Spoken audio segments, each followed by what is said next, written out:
Necə çıxacaq cəmaatın üzünə bu uşağın valideynləri? Xəbər verdiyimiz kimi 19 yaşlı gənc oğlan 14 yaşlı qızla hamamda dəm qazından zəhərlənib. Oğlan ölüb, qız isə xəstəxanadadır. Prodüser Tarix Əliyev sosial şəbəkədə hadisəyə münasibət bildirib.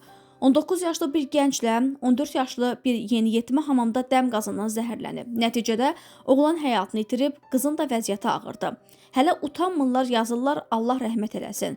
14 yaşlı qız hamamda onunla nə iş görürdü? O qızın valideynləri çıxıb deyəcəklər ki, nişanlanmışdıq. 18 yaşı tamam olsun, ərə verəcəkdik. Deyəcəklər, oğlan hamamda çimirdi, qız da dəsmal verirdi. Bu necə oldu ki, ikisi də eyni anda zəhərləndi? Valideynlər insan içinə necə çıxacaq? Bu necə uşaq böyütməkdir?